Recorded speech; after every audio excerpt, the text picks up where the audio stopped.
그러면서도 생명이 소중한 줄 알지만 또 되게 그 생명이 얼마나 소중하고 가치 있는지를 인식하지 못하고 잊어버리고 살 때가 많습니다.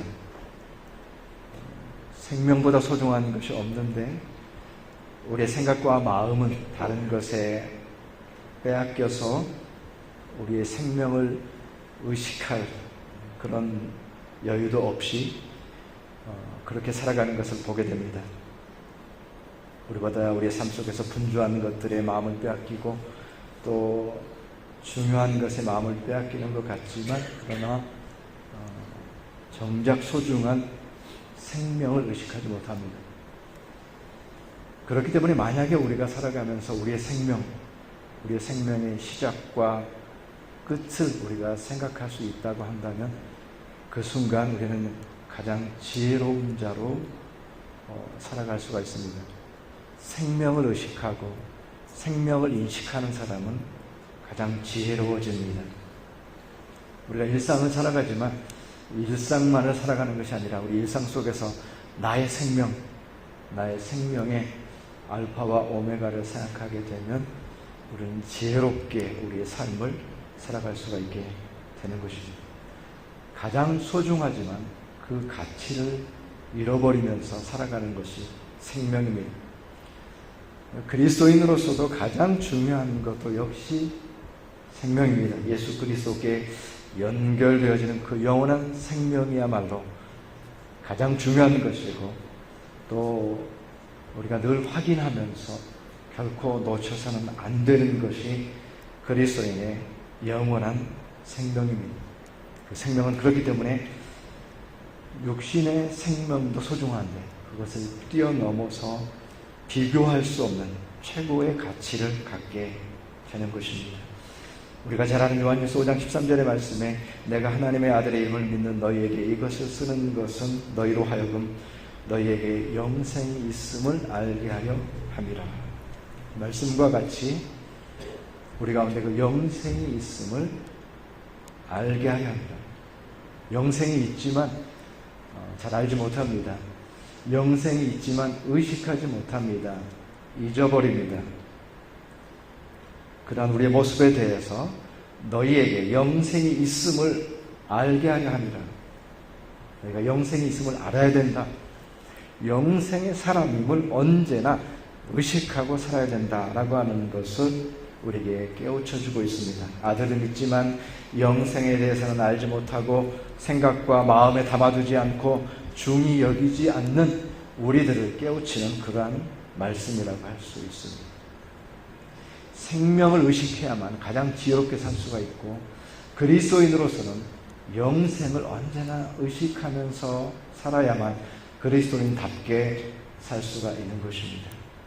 그렇기 때문에 생명은 놀라운 가치를 갖고 있는 것이고 성경에서는 영원한 생명의 결정적인 가치를 표현하는 말씀으로 질그릇의 보화다 이렇게 표현했습니다.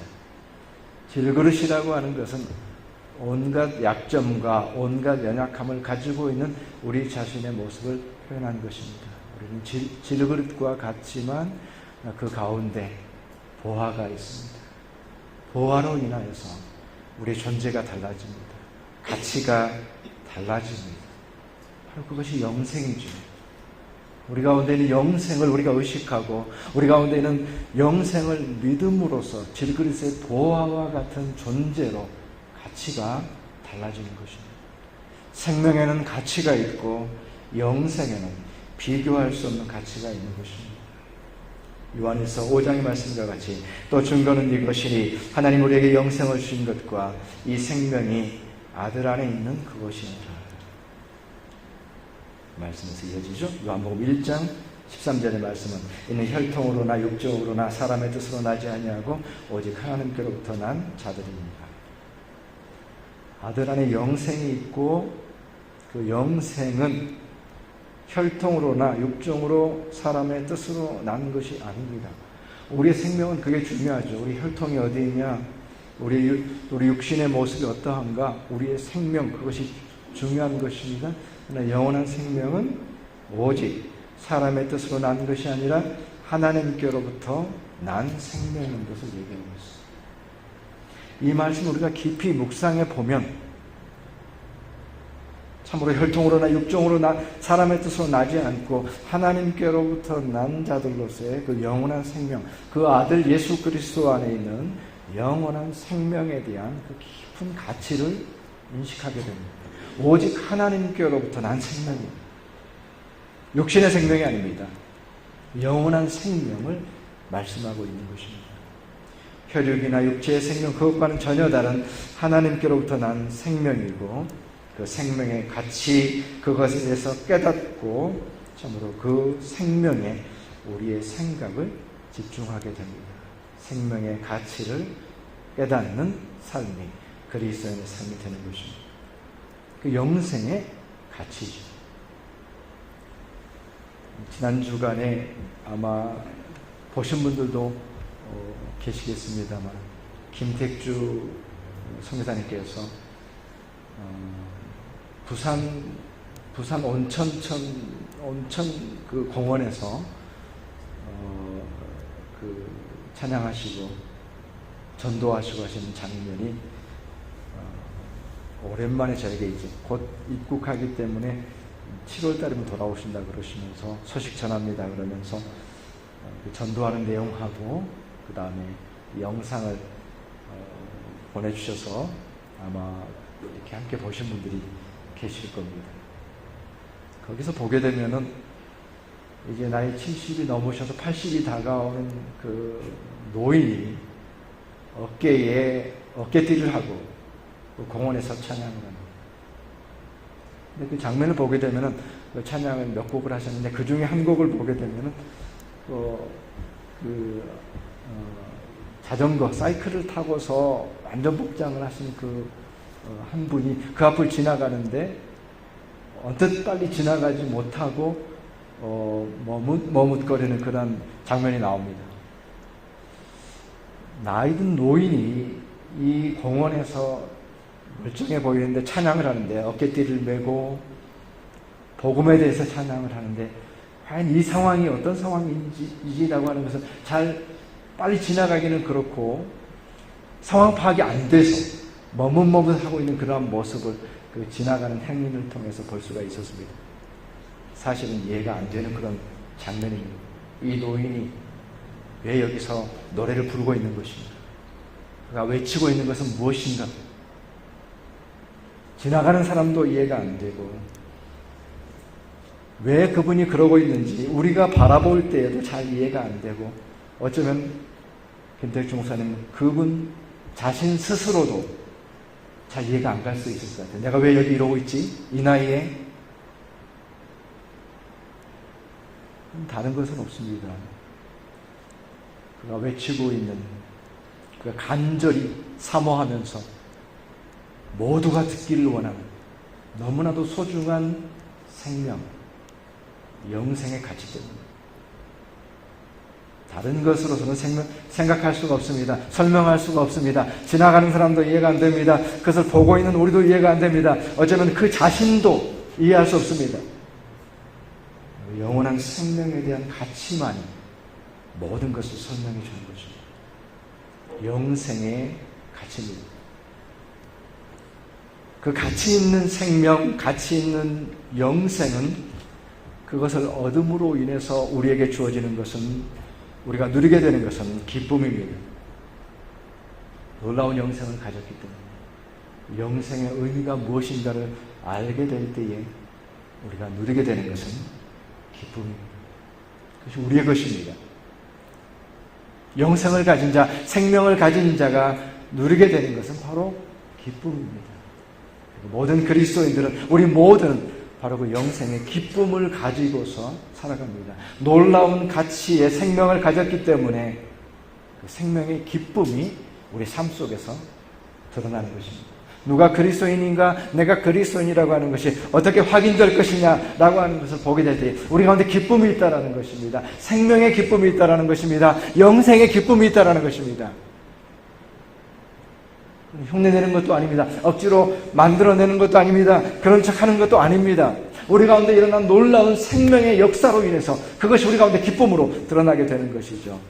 사도행전 26장 18절의 말씀은 바울 사도가 이제 다메섹에서 주님을 만났을 때의 그 사건을, 그의 인생 속에서 가장 중요한 사건을 그가 고백하면서 사도행전에 3번씩 그것을 반복하게 되는데, 그 증언 가운데 나오는 것을 오늘 말씀 속에서 함께 생각해 보길 원합니다.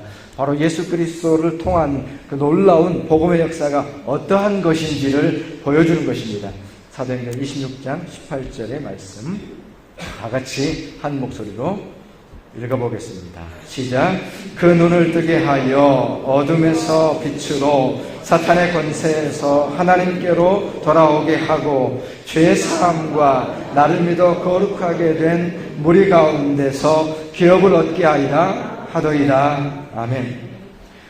참으로 믿는 자들 가운데 일어난 일이 어떤 일인지를, 그리고 자기가 왜 이 복음에 사로잡혀서 살 수밖에 없는지를 항변하고 있는 그 말씀 가운데 그가 얘기하고 있는 것입니다.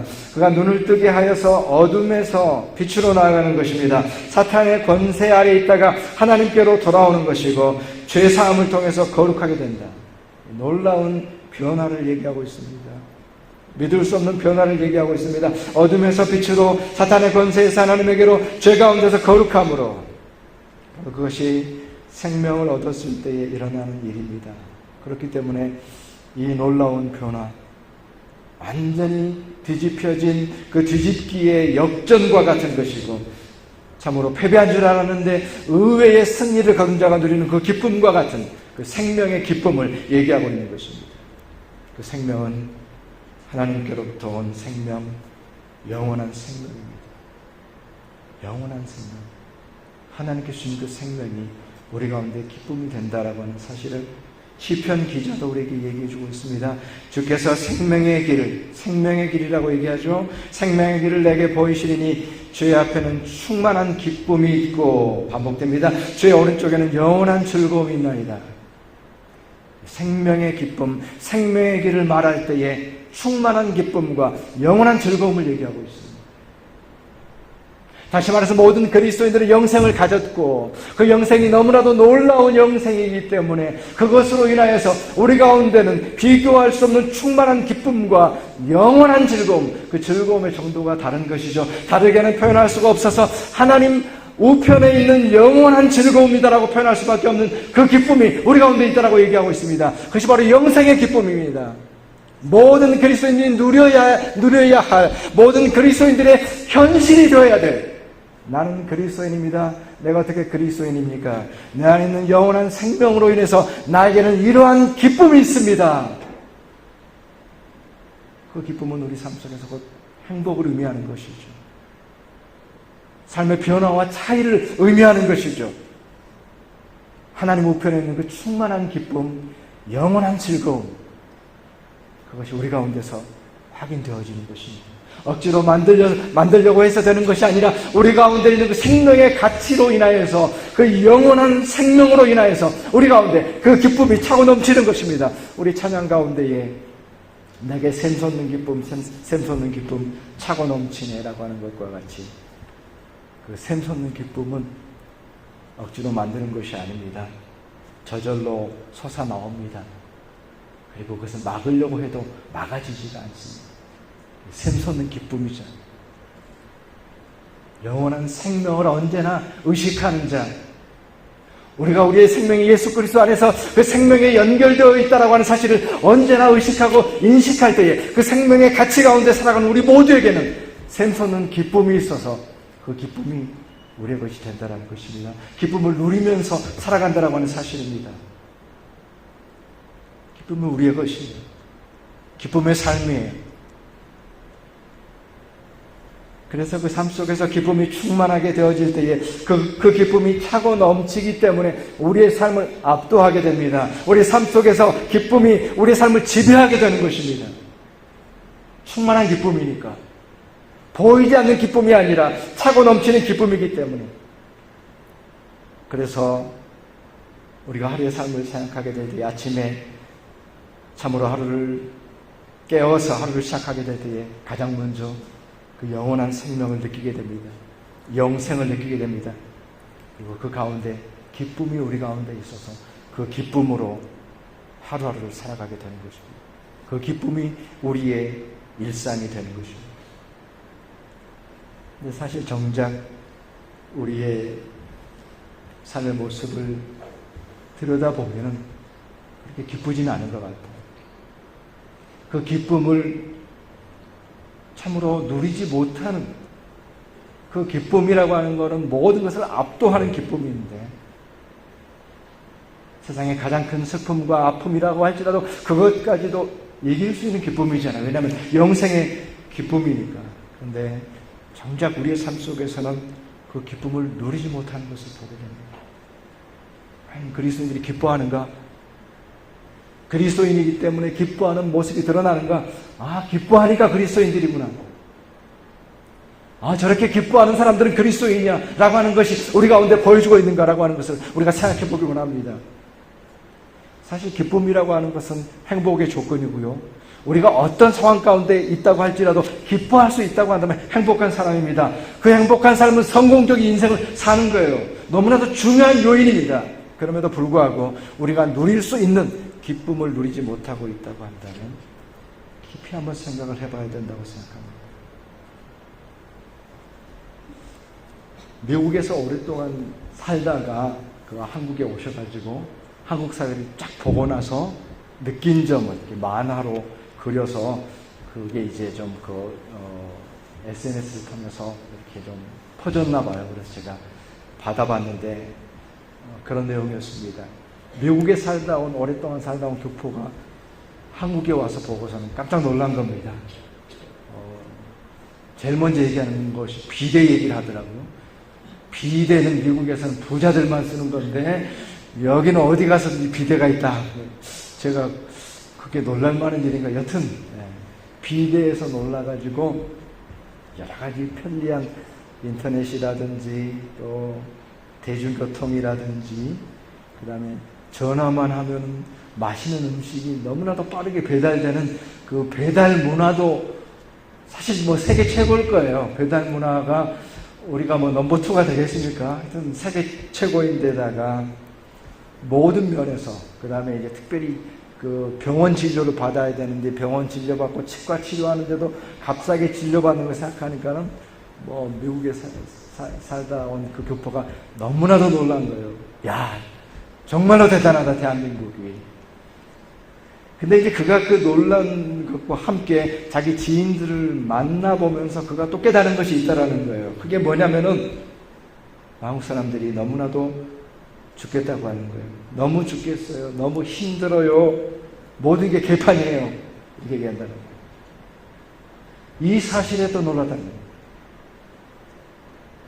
이 놀라운 시대를 살아가고 있으면서 왜 우리 국민들은 왜 죽겠다고 하는 것일까? 왜 힘들다고만 하는 것일까? 왜 모든 것이 개판이라고만 하는 것일까?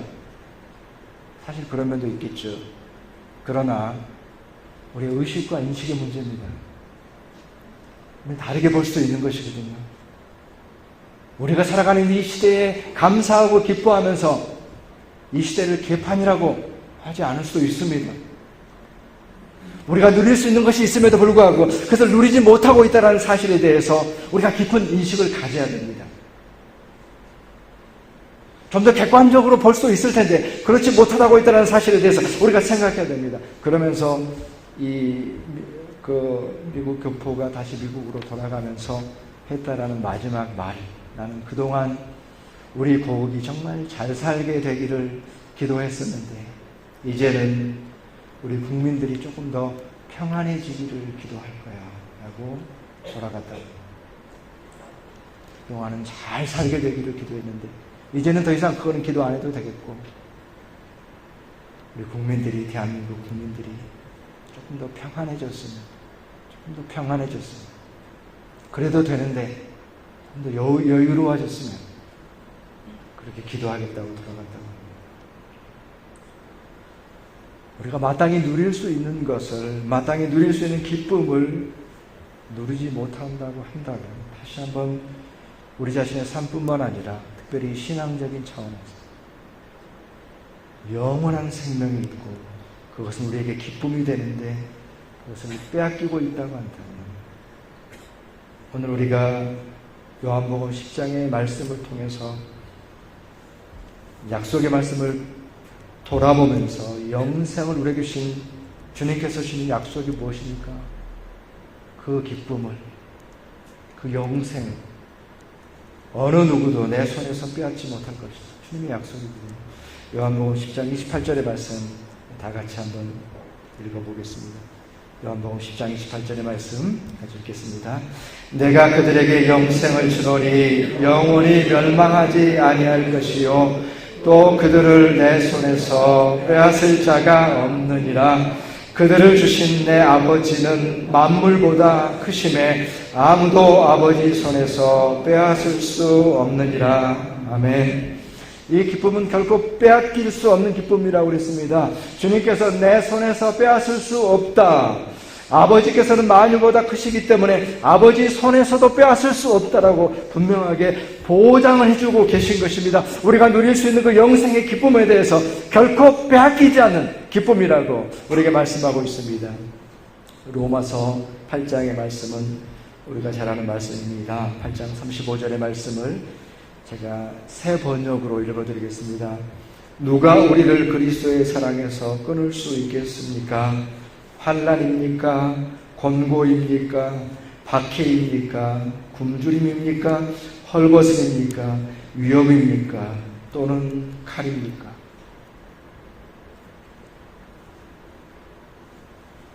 누가 우리를 그리스도의 사랑에서 끊을 수 있겠습니까? 환난이 있습니다. 권고함도 있습니다. 박해도 있습니다. 굶주림도 있습니다. 헐벗음도 있습니다. 칼이라고 하는 것은 죽음이죠. 죽음 앞에서도 그 생명의 기쁨을 빼앗기지 않는다라고 분명하게 약속하고 있습니다. 근데 어떻습니까? 우리는 사소한 것에도 우리의 기쁨을 빼앗겨버립니다. 결코 빼앗기지 않는다라고 주님께서는 약속하고 계신데 우리는 작은 일에도 우리의 기쁨을 빼앗겨버립니다. 있을 수 없는 일이 우리 가운데 일어나는 것입니다. 우리가 가진 기쁨이 얼마나 큰 것인지 작은 일에도 넘어져 버리고 감사할 조건이 넘침에도 불구하고 그것은 보지 못하고 우리 삶 속에서는 불평이 가득 차 있는 것을 보게 됩니다. 서로를 격려하고 행복하게 해줄 수 있는 그러한 삶을 살아갈 수 있음에도 불구하고 우리의 입에서는 언제나 원망과 정죄가 있는 것을 보게 됩니다.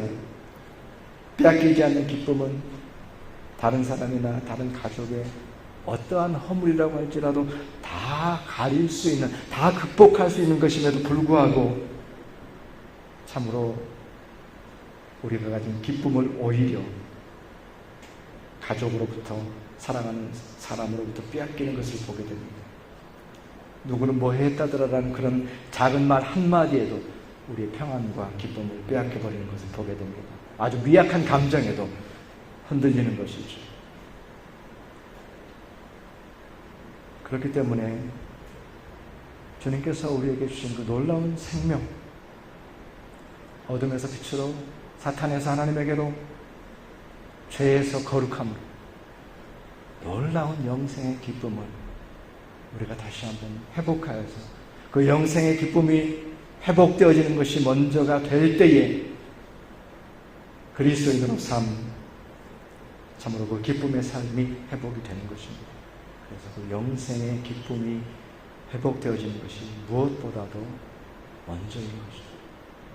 긴급한 것입니다. 우리 자신에게 물어봐야 되는 것입니다. 왜 내 삶이 이렇게 힘들까? 감정적으로 힘들까? 눌릴까? 영생의 기쁨이 있다고 한다면, 영생의 기쁨이 회복된다고 한다면 그 샘솟는 기쁨으로 모든 것을 이겨낼 수 있을 텐데 왜 힘들까? 우리 가운데 생명의 기쁨이 회복되어진다는 것입니다. 무엇보다도 생명의 기쁨이 먼저 회복되어져야 하는 것입니다. 우리 좌우에 계신 분들과 한번 저를 따라서 외쳐보시면 좋겠습니다. 생명의 기쁨을 회복합시다.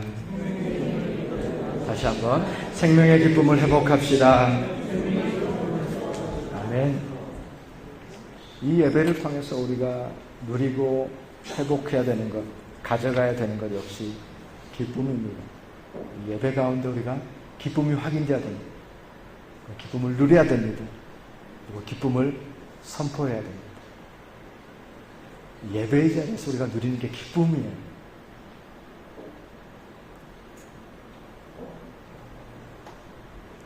교회는 그 기쁨을 서로 나누는 공동체이고 그 영원한 생명의 기쁨을 나눌 때의 교회가 됩니다. 오늘 예배를 마지막으로 우리 남명희 목사님 가정이 한국으로 떠나가게 됩니다. 아마도 다시 만날 일이 언제 있을지, 다시 예배드릴 수 있는 시간이 언제일지 아무도 장담 못합니다.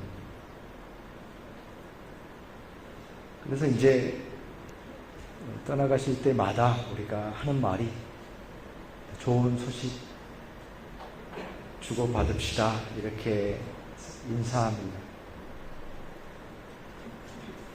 좋은 소식이라는 게 뭘까요? 저는 생각해 봅니다. 좋은 소식이라는 것은 근황이 아닙니다. 믿음의 지체로서의 좋은 소식은, 믿음의 지체로서의 좋은 소식을 주고받는 것은 근황을 주고받는 것이 아니라 영생의 기쁨을 나누는 것입니다. 그럴 때에 우리 비록 떨어져 있지만 영적인 공동체로 여전히 하나인 것입니다.